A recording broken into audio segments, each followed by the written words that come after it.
This Sunday is Father's Day, and if you're thinking about that gift for Dad, how about the tools or knowledge to help him to better health? Close friends and family can play a crucial role in keeping loved ones accountable for their well-being. And with us today is Dr. Asha Shajahan, a primary care provider at Corewell Health, to discuss men's health and why it's important to keep Dad on track. Doctor, thank you for being here. Thank you so much for having me. Let's talk about what are some of the best ideas for Dad and Dad's health as we get into Father's Day, because a lot of times those gifts can be less than healthy. Yeah, so I think we're in the age of gadgets, and if your dad is anything like my dad, he loves gadgets. So if we're trying to get our fathers more healthy, things like fitness trackers, like Fitbits or smartwatches are really helpful, good gifts to keep them counting their steps. Also subscriptions to either healthy meal subscriptions or different vitamins, or apps for fitness like Peloton or different workout apps, Silver Sneakers if they're older.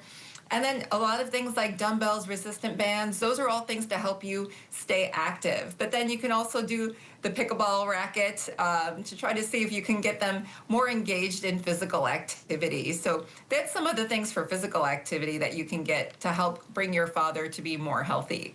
You know, part of this is all about conversation, too. And as you're spending time with Dad this Sunday, what are some of the things that, if, you know, you should be pointing him to? What should he be doing for his health? What kind of things do men need to do at certain ages?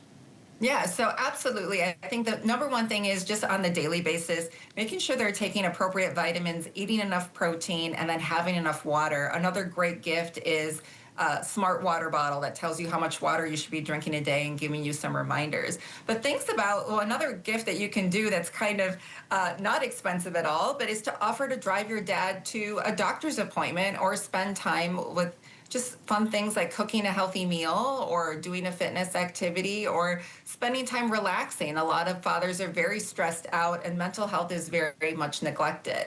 So when we talk about seeing your doctor, I think a lot of times men don't tend to feel like, especially younger men, that they need to go see physicians. But when you go to the doctor, that's when we do things like screen for blood pressure, for high cholesterol, for prostate health, and then also for obesity. There's a lot of things that you may feel well, but you don't really know that you have these problems.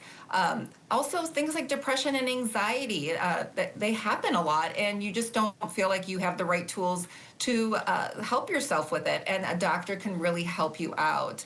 And I think for men, the biggest screenings that are done annually for men over 18 is blood pressure, cholesterol, weight, diabetes, skin cancer, making sure you have a skin check, checking all those moles, dental and vision, and then for those over 45, prostate cancer screening and colonoscopies for colon cancer screening. Those are the big things for men's health.